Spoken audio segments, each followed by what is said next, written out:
Welcome to today's presentation of the gaming performance test for the Honor tablet GTA Pro.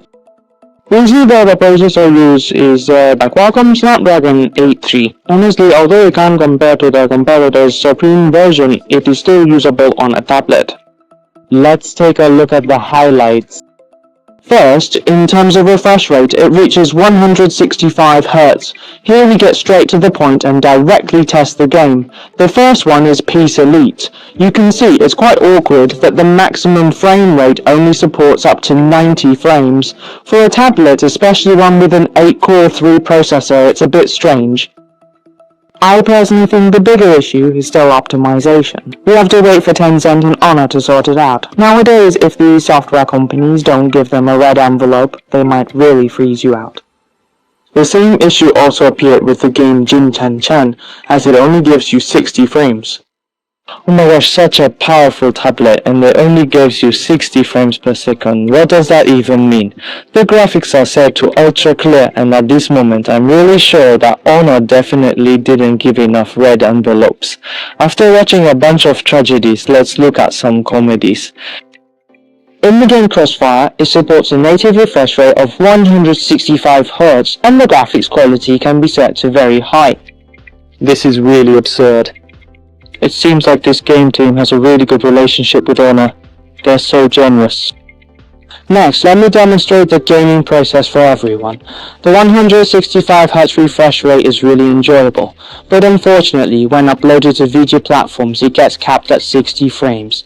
You really need to experience it yourself to understand just how outstanding the refresh rate and response speed are. Dangerous. Are there many friends playing this game? Then I still put forward my point. Using a tablet that's too big makes playing this game quite strenuous, especially when it comes to flicking. The screen is too large to flick effectively. I also hope Honor can release a small screen gaming tablet. That would be perfect. Next up for testing, of course, is Genshin Impact.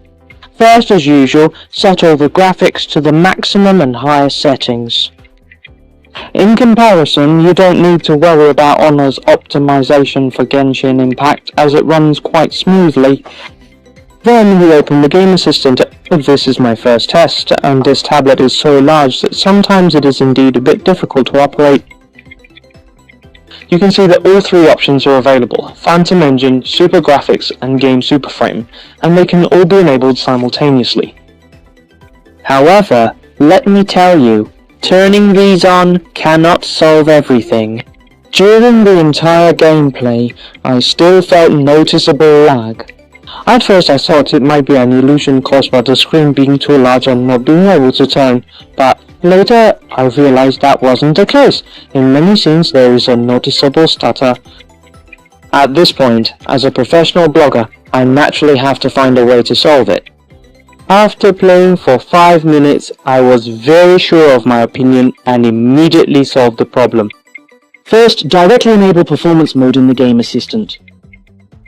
Of course, that's not enough. We pull down the toolbar at the top and enable its performance mode in the battery settings. This should unlock its full performance, right? Returning to the game, let's take a look. At this moment, you instantly feel that it indeed becomes smooth. Didn't expect this to happen. Everyone. Next, just as I expected, the entire game screen instantly became as smooth as the German server. Can you see that the feeling right now is completely different from just now? And the frame rate on the left hand side of the game reached 120 frames. Even in this visually stunning boss battle, you can feel it's quite smooth. Let's go ahead and measure its current temperature. I have repeatedly said that the tablet has a very large cooling area, so the heating issue I experience on the phone does not occur on the tablet, with the highest temperature being only 37 degrees.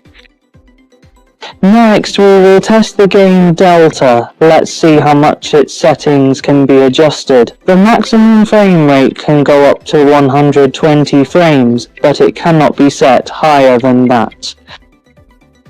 If the graphics quality is set to ultimate, the frame rate can only be set to extreme. If you want 120 frames, it can also support high definition. This shows that Honor has a pretty good relationship with this team. Because we opened the game assistant to see what could be enabled, and wow, there was nothing.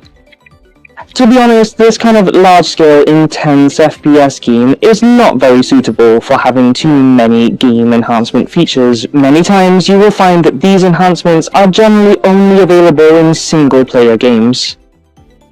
After all, that is a large-scale, real-time, online, multiplayer competitive game, and instantly setting your graphics to high would definitely affect the gaming experience. Overall, manufacturers tend to be more restrained in this aspect. Throughout the entire gaming experience, I feel that its graphics and visual enjoyment are very good. After all, Honor has speakers that make you feel immersed and the gunshots around are very realistic. I just really don't understand how people use such a large tablet to play games. Are all of you really that big-handed? Finally, after finishing the game, let's measure its maximum temperature.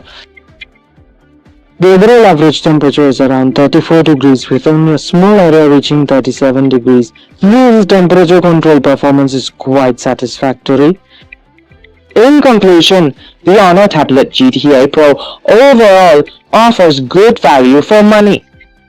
Although it doesn't use the Qualcomm 8-core processor, it is indeed cheaper in comparison. Purely from a gaming experience perspective, it should be on the same level as the MatePad 3. There are absolutely no issues in terms of performance.